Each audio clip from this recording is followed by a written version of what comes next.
(4b) Cellular Metabolism and Protein Synthesis. The metabolism, mu-tab, of an organism, is the sum of all its life processes: photosynthesis, movement, respiration, growth, and everything else the organism does. Different organisms, of course, carry on different kinds and different quantities of the various metabolic pathways. For example, a human cannot carry on photosynthesis. The sugars the human body needs to build carbohydrates are supplied by another metabolic pathway: digestion. Plants, on the other hand, do not carry on digestion to obtain sugars.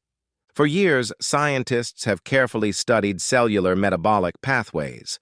By understanding the chemical reactions, scientists hope to be able to correct metabolic problems that either cause disease or do environmental harm. For example, if scientists determine that a disease is caused by certain cells making too much of a chemical, they have a better chance of developing a treatment if they know how the cell makes that chemical. Suppose high temperatures and abundant nitrogen in a pond cause algae to produce a chemical that kills fish. Scientists have a better idea of how to control the chemical being produced if they understand the metabolic processes cells use to make it. The understanding of cellular metabolism has permitted scientists to encourage certain processes that are profitable to us and to discourage those that are harmful. At one time, scientists had hoped to greatly alter a cell's metabolic pathways and even introduce different metabolisms to various cells.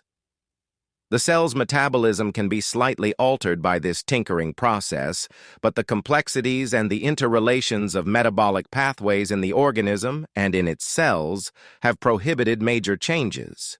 Before a discussion of how some of the metabolic pathways relate to each other, must come a discussion of what some scientists consider the most important metabolic pathway, the one that controls and permits all the others: protein synthesis. 4.4. Objectives. Describe the structure and function of the three kinds of RNA. Differentiate between introns and exons. List and describe the steps in translation. Key terms: metabolism, codon, messenger RNA, transfer RNA, anticodon, ribosomal RNA, rRNA, translation, exon, intron. 4.4 Protein synthesis. The discovery of how proteins are made was a major breakthrough in the understanding of life. An organism's design to manufacture proteins enables it to carry on all its life processes.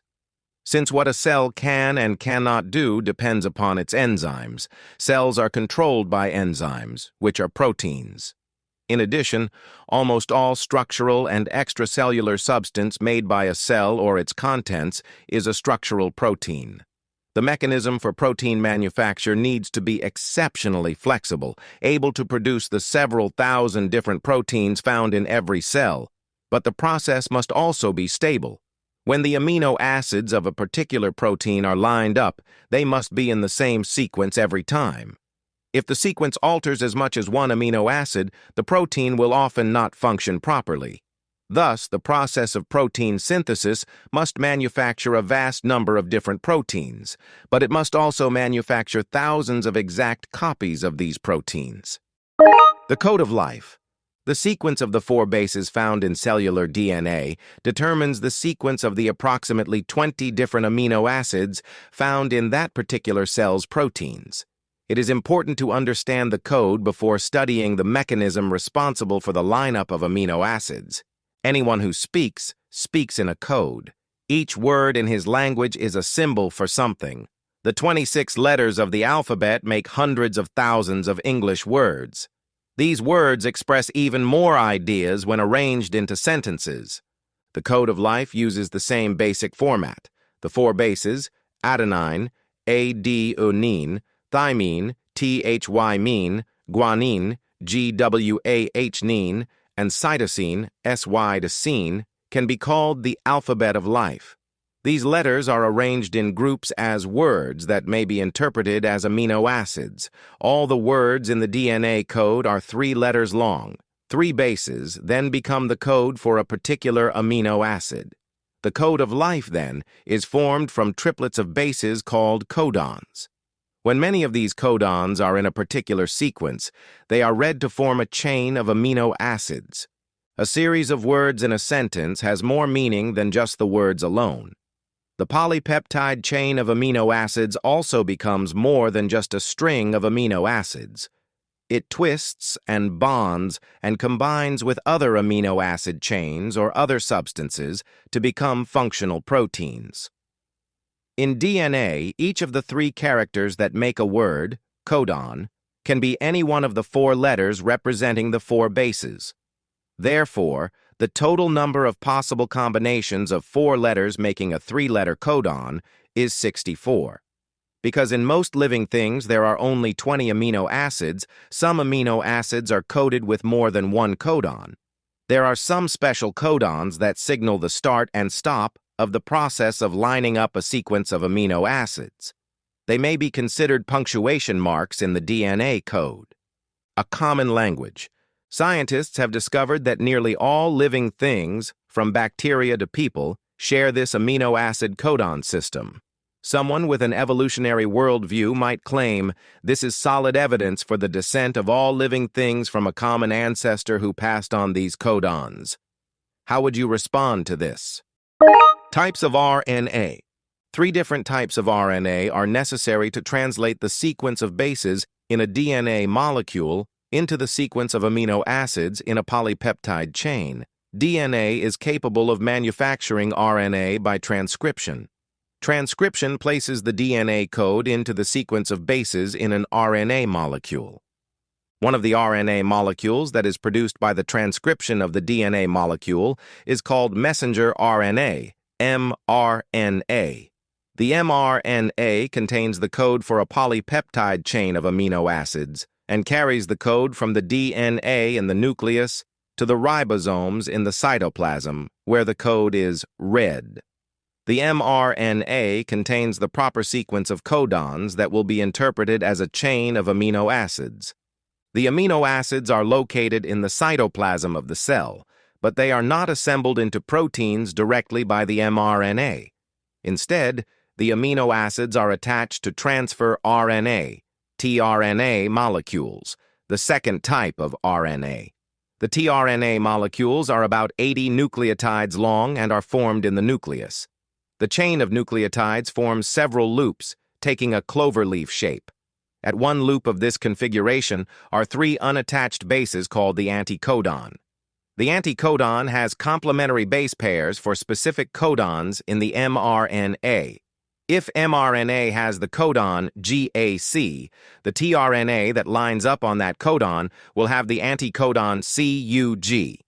Anticodons, then, consist of bases that are the complements of the bases in the codon with which they align. The tRNA end opposite of the anticodon usually has the 3 nucleotide bases C, CA. Using a high-energy bond, an amino acid attaches to the final base, adenine, of this sequence. The bonding of an amino acid to tRNA requires the energy of 1 ATP molecule. Ribosomal RNA, rRNA, the third type, is also manufactured by the DNA of the nucleus. The rRNA combines with various proteins in the cytoplasm to form a ribosome. Some of the proteins located around rRNA form 3 binding sites that are essential for assembling amino acids. One site binds to the mRNA so that its codons can be read. The other 2 sites hold 2 RNA molecules in place as their anticodons pair with the mRNA codons. Amino acids are lined up to manufacture a polypeptide chain only at the point where mRNA is in contact with the ribosome. Translation: the manufacture of an amino acid chain. So far, this study has discussed the tools needed to assemble a polypeptide. The actual process of assembling the polypeptide from information coded in mRNA is called translation. Translation begins as mRNA leaves the nucleus with DNA's triplet code by passing through a pore in the nuclear envelope. A ribosome lines up with the codon AUG on the proper area of mRNA. The AUG codon, which codes for methionine, is called a start codon. The ribosome uses one of its binding sites to hold an mRNA codon at the proper place so that a tRNA anticodon can line up with it. Since the mRNA codon is AUG, a tRNA with the anticodon UAC will line up at that position and will have the amino acid methionine attached to its opposite end. Once the codon and the anticodon have lined up, the ribosome moves down the mRNA, and the next codon is held in place to be read. If the next codon is UUU, the tRNA with anticodon AAA will join it and be held in place by one of the binding sites on the rRNA. The amino acid phenylalanine will now be right next to methionine. As they are held in place, they will bond together. Methionine and phenylalanine are now in the proper sequence for this polypeptide chain. Their sequence was dictated by the sequence of bases in the mRNA. Ribosomal enzymes cause the amino acids lined up on the mRNA to form a peptide bond. The energy to form the bond holding the amino acids together was in the bond between the first amino acid, methionine, and the transfer RNA that brought it to the ribosome. After the bonding of the amino acids, methionine to phenylalanine in the example, the first tRNA is no longer bonded to an amino acid. That tRNA molecule now leaves the ribosome and enters the cytoplasm as the ribosome slides down the mRNA to reach the next codon. Soon another amino acid bonds with the tRNA and it can be used again. The process of reading new codons, bonding amino acids, and releasing empty tRNAs continues, forming a polypeptide chain of amino acids. Certain codons do not code for any amino acids. The codons UAA, UAG, and UGA are termed stop codons, since they do not correspond to any amino acids. When the ribosome reaches one of these codons, the translation process ends. The mRNA is released from the binding site on the ribosome, and the polypeptide chain is completed. The new polypeptide chain is twisted and looped to form a protein. Several of the amino acids in this chain may be bound to other specific amino acids within the chain. Thus, proteins have a specific shape. Not all proteins are a single chain of amino acids. Some proteins are composed of several different amino acid chains bound together. Lipids, carbohydrates, and other substances combine with some amino acid chains to form functional proteins. The manufacture of messenger RNA. Messenger RNA was once believed to be a simple copy of one side of a DNA molecule. Today, scientists believe that in eukaryotic cells, the transcription process is only the first step. The initial mRNA manufactured by transcription, called pre-mRNA, is actually longer than the number of nucleotides needed to code for the polypeptide chain of amino acids it produces. The transcribed RNA contains exons and introns. The exons are the sections of mRNA that are actually read as codons when making the protein. The introns are sections of transcribed RNA that do not code for amino acids and therefore cannot be translated into proteins. Since they are not read when making the protein, it appears that the introns are snipped out and the exons are rejoined as the final mRNA molecule is formed. This process occurs before the mRNA leaves the nucleus. These introns, as well as repetitive sections of DNA, have been regarded by many scientists as junk DNA. In keeping with an evolutionary worldview, secular scientists believe them to be useless leftovers from a long evolutionary history. Some scientists still cannot find purposes for all of the non-coding sections of DNA. Recent research shows that many of the sequences play a role in determining which genes are expressed. Their function seems to be turning on and off certain genes. In time, we will probably learn how important this junk really is. Mitochondria, a different genetic code. Not all of the genetic information found in a cell is located in the nucleus. Mitochondria have their own DNA, as do the chloroplasts in plant cells. Mitochondrial DNA, mtDNA, is a loop of DNA that manufactures RNA, including tRNA and rRNA, and appears to be responsible for the manufacture of some of the proteins used in mitochondria. The code, however, is slightly different. UGA is usually a stop codon, but in the mtDNA of many organisms, it is translated as the amino acid tryptophan. In plants, however, UGA is a stop codon in mtDNA. New mitochondria are made in the cytoplasm by division of old mitochondria. In order to produce new mitochondria, a new cell must receive a copy of the mtDNA from an old mitochondrion, which contains a few to 10 copies of mtDNA. Mitochondrial DNA does not have the code for all the proteins needed for a mitochondrion to function and reproduce. Therefore, it must also have proteins made by the DNA of the nucleus. In humans and animals, 99.99% of the mtDNA is inherited from the mother. This is true because nearly all mtDNA arises from only the original mitochondrion that are found in the ovum. There are very few mitochondria in a sperm cell, and these rarely penetrate the egg at fertilization. This fact has led researchers to attempt to use this pure line of DNA as a genetic marker for particular races. An assumption that mutations in this mtDNA occur at a known, constant rate has also led many scientists to suggest how long ago various human migrations occurred and even how long man has been on the Earth. Their estimates are based on many assumptions for which there is no strong consensus. In fact, many scientists believe that ages established by mtDNA dating are so fraught with errors that they are worthless.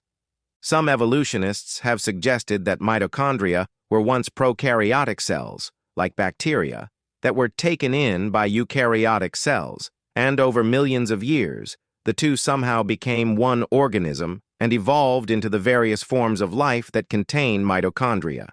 They base this on the similarity of the prokaryotic DNA loops to the form of mitochondrial DNA. To the evolutionists, this seems to explain the existence of mitochondrial DNA. However, it does not explain many details about mitochondria. Why are they so different in different cells, even different cells of the same organism? How did mitochondria get into all eukaryotic cells? Also, mitochondria cannot live outside the cell membrane because many of the features that prokaryotic cells have to live out in the open. The evolutionists' explanation of mtDNA is both unnecessary and unverifiable. It does not fit the observations of creation. Those who believe the evolutionists' model have an evolutionary bias in their interpretation of this physical phenomenon of mtDNA. What is actually known about mitochondrial DNA so far? Scientists know that it definitely exists, and they know what it is like and much of how it functions. But that is not enough to justify any explanation of mtDNA's origin or its value as a molecular clock. 4.5 Objectives.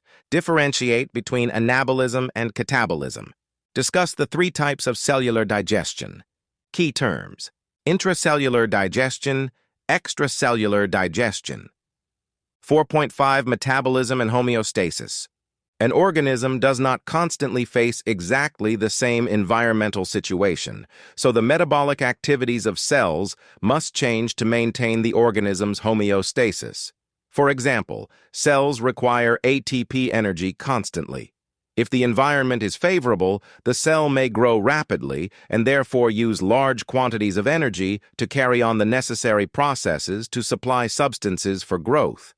The same cell in an unfavorable environment will not grow, but may still use the same amount of ATP to maintain its life. The metabolic rate under these two conditions will be the same. The metabolic processes will be different. In each situation, homeostasis, that is, the steady state of life, will be maintained. Metabolic rate. Some organisms have a higher metabolic rate than others do. A rapidly growing young organism, be it a child or a bacterial cell, usually builds large quantities of substances and therefore has a high metabolic rate. At the point of maturity, the metabolic rate will slow down. Plant cells in sunlight carry on photosynthesis and respiration, but in darkness, they carry on only respiration. During the day, then, the rate of metabolism is higher. Members of athletic teams force their bodies to engage in higher metabolic activity than a person who spends most of his out-of-school time reclining in front of a television or playing video games. Rates of metabolism vary even during sleep. Illness causes metabolism to be higher as the body reacts to the disease. However, resting metabolisms are not the same even among healthy people. For some organisms, the rate of metabolism depends on the environment.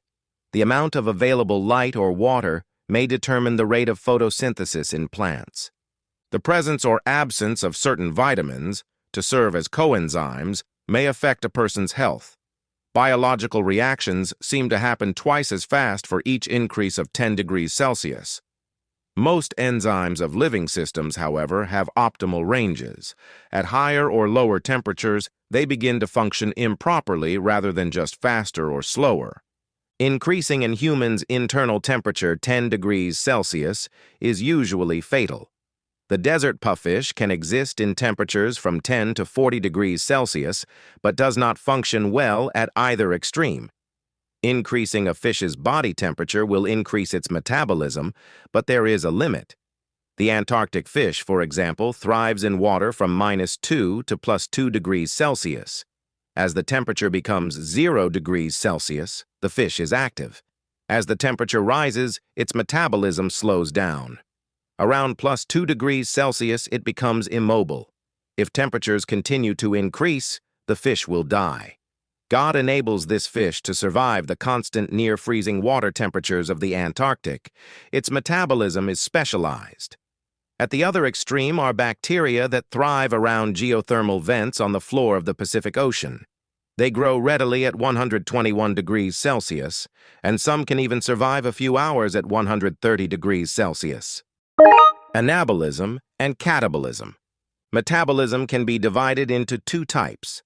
Anabolism, lyseum, processes that build molecules and store energy. Catabolism, processes that break down molecules and release energy. Many cellular processes involve both anabolism and catabolism, but there is usually a net gain or loss. In glycolysis, 2 molecules of ATP are consumed in the production of 2 molecules of PGAL, and a total of 4 ATP molecules are formed when pyruvic acid is formed from PGAL. A net gain of 2 ATP molecules. Since molecules are broken down and energy is released, the process of glycolysis is considered a catabolic process. On a larger scale, a growing cell must break some substances down in order to build others up. Since there is a net gain of molecules, growth is usually referred to as anabolism. The cell is an awesome chemical factory. Not only can it take raw materials and put together the substances it needs, but it can also take its own substances and reform them when necessary. It can, within limits, change the course of its operations by keeping a constant supply of needed materials and by maintaining the internal homeostasis that permits its life. It is truly amazing what God has wrought in even the tiniest cell.